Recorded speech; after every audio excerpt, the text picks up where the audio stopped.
Hello students, आज मैं आप सबको करवाने वाला हूँ 5.2 और 5.2 में क्वेश्चन नंबर सबसे पहले 13।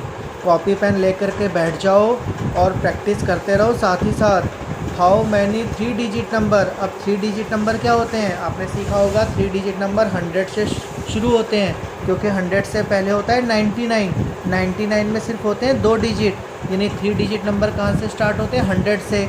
तो 3 digit number are divisible by 7, और वो किससे डिविजिबल होने चाहिए 7 से। तो स्टार्ट तो होते हैं 100 से, और 3 डिजिट नंबर ख़त्म कहाँ पर हो जाते हैं 999 पे। 999 पे। तो इनके बीच में ऐसे कितने नंबर हैं जो डिविजिबल होंगे 7 से। तो इसकी एपी क्रिएट करने के लिए सबसे पहले हमें 3 डिजिट की स्टार्टिंग लिखनी पड़ेगी। 3 डिजिट की स्टार्टिंग होती है 100 और 3 डिजिट की एंड होता है 999 पे। इनके बीच में आने वाले नंबर जो 7 के टेबल में आते हों, तो एपी हम कैसे बनाएंगे, फिर हम थोड़ा डिवाइड करके देखेंगे या सोच कर देखेंगे। क्या 7 के टेबल में 100 आता है? नहीं आता। 101 आता है? नहीं। 102 आता है? नहीं। 103, 104 नहीं आता।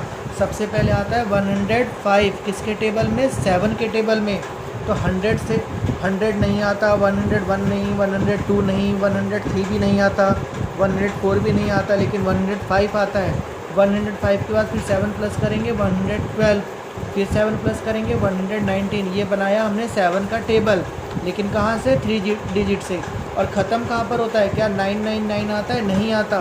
तो 999 से पहले क्या आता है? 998 आता है? नहीं। 997, 996 नहीं, 995 नहीं, आता है 994। यानी हमें यहाँ पर वो नंबर लिखने हैं जो 7 के टेबल में आते हैं, लेकिन 100 या 100 से ज़्यादा होना चाहिए, 999 या इससे कम होना चाहिए। तो ये बन गई हमारी एपी। इस एपी को देखा तो हमें फर्स्ट नंबर पता लग गया 105, और हमें डी भी पता लग गया। डी कितने कितने का गैप है? 112 में से 105 को माइनस किया तो डी की वैल्यू आ गई 7। और आपने सीखा है जो लास्ट नंबर होता है इसे ए एन कहते हैं, जो हमें एन निकालना है। और ए एन की वैल्यू कितनी है? 994। ये ए एन की वैल्यू हो गई। अब ए एन के नीचे ए एन का फॉर्मूला होता है A1 प्लस n-1 डी। ये ए एन का फॉर्मूला 994। अब ए वन की वैल्यू कितनी थी? A1 की वैल्यू थी 105। एन तो एन हमें फाइंड करना है। डी कितना है? डी की वैल्यू है 7। डी की वैल्यू 7 इक्वल 994 है सही। ये 105 है सही। 7 को इससे मल्टीप्लाई किया 7 एन 7 1 7, 7 दोनों से मल्टीप्लाई, 7 को इससे ही मल्टीप्लाई, 7 को इससे भी मल्टीप्लाई, इक्वल में 994। अब ये 7 एन को हम यहीं छोड़ेंगे, ये दोनों नंबर उधर चले जाएंगे। 994 ये रहा, 105 उधर गया तो माइनस, और 7 उधर गया तो प्लस। ये ऐसे ही 105 उधर गया तो माइनस, और -7 उधर गया तो प्लस। अब हम क्या करेंगे? ये 105 उधर गया तो माइनस, -7 उधर गया तो प्लस। 7n का 7n। अब हम क्या करेंगे? इसमें इसको माइनस और ये प्लस, यानी 994 में से इसको माइनस कर देंगे और हम उसमें 7 प्लस कर देंगे। तो सारा माइनस और प्लस करके हमारा आ गया 896, यानी इसमें से इसको माइनस फिर ये प्लस। अब n ये रहा 896 ये रहा, और 7 कहाँ आ गया? अपॉन में। 7 आ गया अपॉन में। अब हम इसको क्या कर देंगे? अब हम इसको कर देंगे कैंसिल। अब इसको कैंसिल करेंगे तो 7 1 7, 7 से 7 1 7, कितना बच गया? 1, 19 7 2 14, 5 बच गया, 56 7 8 56, यानी कैंसिल होकर n की वैल्यू आ गई 128। यही हमारा आंसर है। इसका मतलब है एपी में यहाँ से लेकर यहाँ तक टोटल कितने नंबर होंगे? टोटल 128 नंबर होंगे। वीडियो को पॉज करके इसे नोट करो और स्टेप समझो और प्रैक्टिस करो।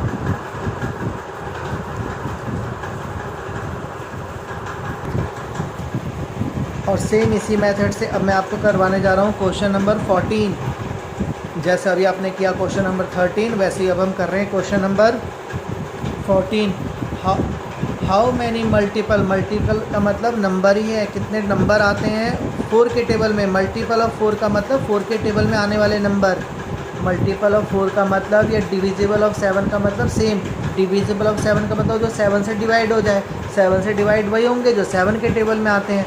मल्टीपल ऑफ 4 का भी मतलब वही होता है जो नंबर 4 के टेबल में आते हैं। बिटवीन 10 और 250, बिटवीन 10 और 250, यानी 10 से लेकर 250 के बीच में ऐसे कितने नंबर हैं, 10 से लेकर 250 तक के ऐसे कितने नंबर हैं जो किस टेबल में आते हैं, 4 के टेबल में। अब नंबर की रेंज कहाँ दे दी, 10 एंड 250, यानी अब हमारे नंबर हैं 10 और 250। इसके बीच में जो नंबर 4 के टेबल में आते हैं, एपी, जो नंबर 4 के टेबल में आते हैं 10 और 250, जो नंबर किस टेबल में आते हैं 10 और 250 के बीच में आने वाले 4 के टेबल में। तो 10 आता है 4 के टेबल में, नहीं। 10 के बाद 11 नहीं, आता है 12 जो 4 के टेबल में आता है। 10 नहीं आता, 11 नहीं आता, आता है 12। फिर 13, 14, 15 नहीं, फिर आता है 16 जो 4 का टेबल तो सबको आता है। 12, फिर 16, फिर 20, फिर 24, चलता जाएगा चलता जाएगा चलता जाएगा। अब आ जाओ लास्ट में, लास्ट में 250 आता है 4 के टेबल में, नहीं आता। 250 नहीं आता, इससे पहले 249 में नहीं आता, लेकिन 248 आ जाएगा। किसके टेबल में, 4 के टेबल है। यानी हमें यहाँ पर वो नंबर लिखने हैं जो 4 के टेबल में आते हैं, 10 और 250 के बीच में। 10 और 250 के बीच में क्या आएगा, 12, 16, 20, चलते चलते लास्ट नंबर हो जाएगा 248 जो 4 के टेबल में आता है। सेम जैसा अभी हमने क्वेश्चन 13 किया वैसे ही क्वेश्चन 14 है। अब इसमें A1 की वैल्यू कितनी हो गई, 12। गैप कितने कितने का है, 4 का। तो D की वैल्यू कितनी हो गई, 4। गैप हो गया 4 का। अब इसके बाद नंबर हमें फाइंड करने हैं और लास्ट नंबर को AN कहते हैं, यानी कि AN इस बार कितना है, इस बार AN की वैल्यू है 248। AN की वैल्यू 248। अब AN के नीचे AN का फॉर्मूला A1 + n-1 D। अब आपको क्या करना है, सारी वैल्यू पुट करनी है और n की वैल्यू फाइंड करनी है। तो A1 की वैल्यू कितनी है, तो 12 प्लस n आपको निकालना है। D की वैल्यू कितनी है, तो 4, 248। अब ये 12 वैसे ही, इस 4 को हमने इससे ही मल्टीप्लाई किया और इससे भी 4 को इससे मल्टीप्लाई किया, 4n, 4 1 ज़ा 4, यानी 4 इससे भी मल्टीप्लाई, 4 इससे भी मल्टीप्लाई, 248। अब 4n तो 4n, 248 का 248, ये +12 उधर गया -12 और -4 उधर गया तो +4। अब 4n का 4n, अब हम क्या करेंगे, इन दोनों को प्लस करके 12 माइनस, अगर हम इन दोनों को प्लस करते हैं तो हो जाता है 252। यानी कि अब हमें क्या करना है, 252 में से 12 को माइनस करना है, तो आ गया 240। यानी कि पहले हमने इसमें से इसको माइनस कर दिया, ये प्लस कर दिया, या इनको प्लस करके माइनस करो, आएगा 240। अब इसके बाद हम क्या करेंगे, n यहीं पर, 240 यहीं पर, और ये 4 नीचे, ये 4 नीचे। अब इसको कैंसिल कर दो, 4 1 ज़ा 4, 4 6 ज़ा 24, 0, यानी n की वैल्यू कितनी आ गई, 60। बस आंसर। क्यों, क्योंकि हमें क्या पता लगाना था, 10 और 250 के बीच में ऐसे कितने नंबर हैं जो 4 के मल्टीपल हैं। 4 के मल्टीपल मतलब ऐसे कितने नंबर हैं जो 4 के टेबल में आते हैं, तो ऐसे नंबर हैं 60 जो हमारा आंसर है। वीडियो को पॉज करके नोट करो, प्रैक्टिस करो, स्टेप को समझो।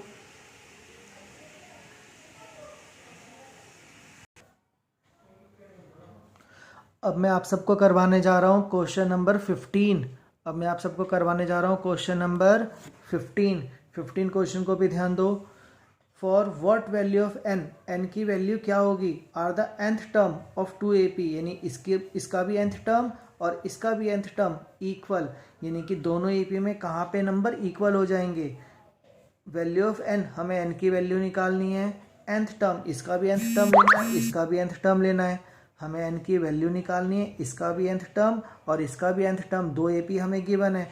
यानी अगर ये AP भी बढ़ती जाए और ये AP भी बढ़ती जाए, दोनों के नंबर सेम कहाँ पर, किस टर्म पे हो जाएंगे। तो आपको गिवन क्या है, गिवन तो आपको 2 AP है, ये AP फर्स्ट, ये AP सेकेंड। तो AP के नंबर है 63, 65, 67 और दूसरे AP के नंबर है 3, 10 और 17। यानी आपको गिवन क्या है, आपको गिवन है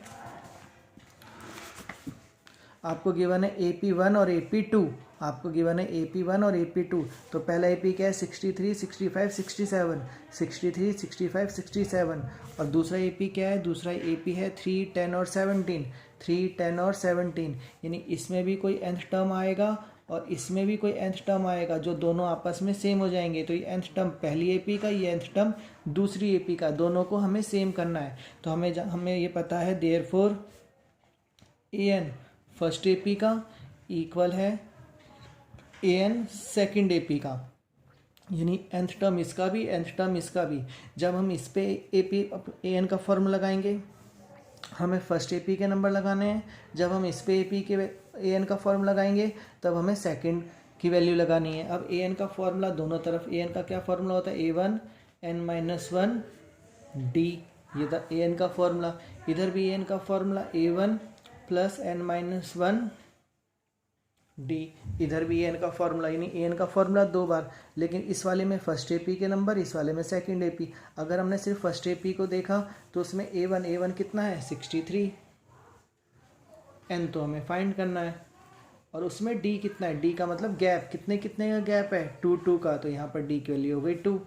अब इस तरफ जब हम सॉल्व करेंगे तो AP कौन सा, सेकंड वाला। तो a1, इसमें a1 कितना है, इसमें a1 है 3, n तो हमें निकालना है। और d का मतलब गैप, इसमें कितने कितने का गैप है 3, 10, 17, तो इसमें गैप है 7, 7 का। तो d की वैल्यू हो गई 7।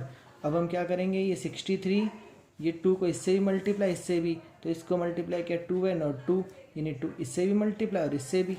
और इस तरफ 3 का 3, इसको भी 7 इससे ही मल्टीप्लाई, 7 इससे भी, तो ये हो गया 7n, 7 1 7, 7n, 7 1 7।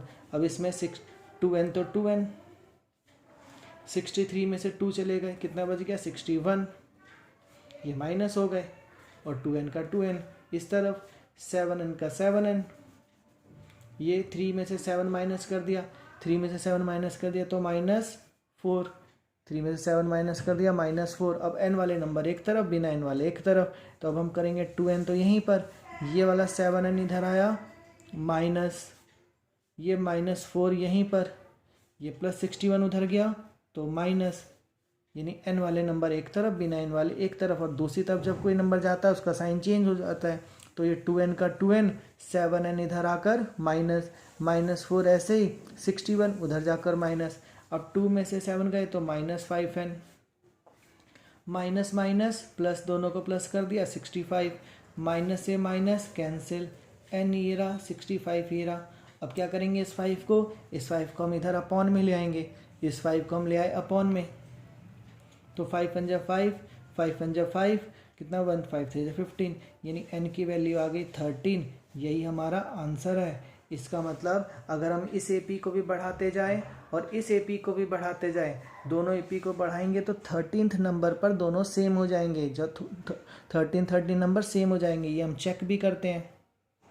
चेक, हमने पहले पहला AP लिखा, पहला AP क्या था 63, 65, 67, तो हमने लिखा 63, 65, 67।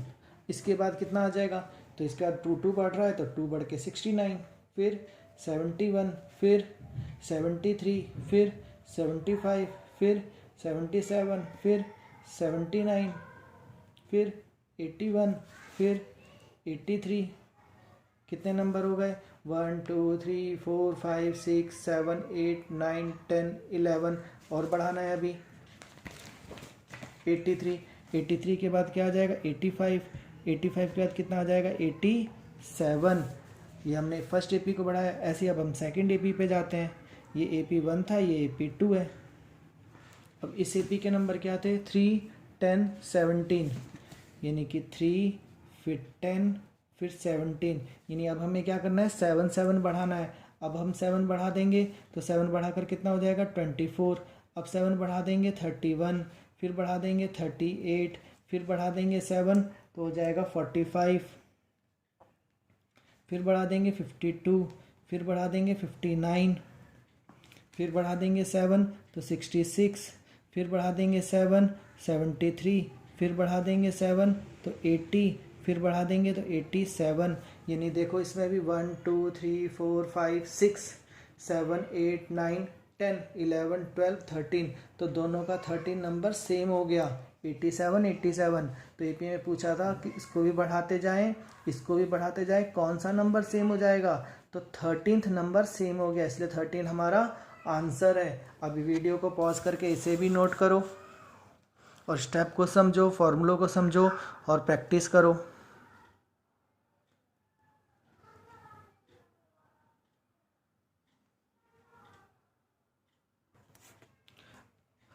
अब मैं आप सबको करवाने जा रहा हूँ क्वेश्चन नंबर 16।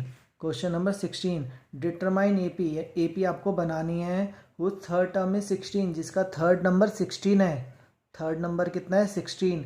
और सेवन्थ टर्म, और जो सेवन्थ नंबर है exceed the fifth term. Exceed का मतलब मैंने आपको पहले भी बताया था, ज़्यादा। जो सेवन्थ नंबर है वो ज़्यादा है फिफ्थ टर्म से 12। जो सेवन्थ नंबर है वो फिफ्थ नंबर से 12 ज़्यादा है। तो आपको एपी तो फाइंड करनी है। गिवन क्या क्या है? गिवन है आपको third term is 16। Third term is 16, तो हमने यहीं से शुरुआत करी। हमें थर्ड टर्म पता है। थर्ड टर्म पता है कितना है? 16। थर्ड टर्म के टुकड़े, थर्ड टर्म के क्या टुकड़े हो गए? A1 और 2D। 16 का 16, ये हो गई कंडीशन फर्स्ट, थर्ड टर्म। और हमें क्या गिवन है? Seventh term exceed, seventh term ज़्यादा है फिफ्थ टर्म से 12, यानी कि सेवन्थ टर्म, जो सेवन्थ टर्म है वो 12 ज़्यादा है। किससे 12 ज़्यादा है? फिफ्थ टर्म से। ये हमें फिर गिवन है, ये हमें फिर गिवन है। जो सेवन्थ नंबर है, जो सेवन्थ नंबर है वो फिफ्थ टर्म से 12 ज़्यादा है। अब सेवन्थ के टुकड़े कर दिए, सेवन्थ के टुकड़े कर दिए तो A1 और 60। 5 के टुकड़े कर दिए फिफ्थ टर्म के तो A1 और 4D। 12 का 12, A1 कैंसिल, A1 कैंसिल। अब क्या बच गए? डी वाले नंबर एक तरफ, 60 माइनस 4D, डी वाले इधर चले गए। सामने इक्वल बच गया हमारे पास 12। 6 में से 4 गए, 2D इक्वल बच गया 12। डी ये रहा, 12 के नीचे आ गया 2, 2 1 जा 2, 2 6 जा 12। डी की वैल्यू कितनी हो गई? 6। ये डी की वैल्यू आ गई 1। अब इसका put the value of D, put the value of D. अब हम क्या करेंगे? अब हम डी की वैल्यू पुट करेंगे। अब डी की वैल्यू कहाँ पुट करेंगे? इक्वेशन फर्स्ट में। तो इक्वेशन फर्स्ट क्या थी? A1 2D 12, A1 2D 12। तो हमने लिखा A1 प्लस 2D इक्वल 12। ये रहा A1 2D 12, तो हमने लिख दिया A1 2D 12। अब A1 तो A1 प्लस 2, डी की वैल्यू कितनी है? डी की वैल्यू है 6 इक्वल 12। डी की वैल्यू आ गई है 6, नहीं इक्वल 16 है, इक्वल है 16, सॉरी ये इक्वल 16 था, इक्वल 16 था, तो इक्वल 16। अब A1 ये रहा, 2 6 12 इक्वल 16। अब A1 ये रहा, 16 ये रहा, प्लस 12 उधर गया तो माइनस 12। अब A1 ये रहा, माइनस किया तो 4, सॉरी ये 16 था, ठीक है, तो A1 आ गया 4। तो देयरफॉर अब AP हम बना सकते हैं। AP में फर्स्ट नंबर हमें कितना पता है? 4, और D का मतलब गैप, गैप कितना है? 6 6 का। D की वैल्यू 6 है, तो इसमें 6 बढ़ा दिया तो 10, फिर 6 बढ़ा दिया 16, फिर 6 बढ़ा दिया 22, फिर 6 बढ़ा दिया 28। ये हमारी AP हो गई आंसर, जो हमें AP फाइंड करना था। वीडियो को पॉज करके नोट करो, समझो। ये 16 है, A1 2D 16, तो A1 2D 16, तो 16 और 2 6 12, 12 उधर माइनस हो गया, A1 4। वीडियो को पॉज करके इसे नोट करो और स्टेप समझो, प्रैक्टिस करो।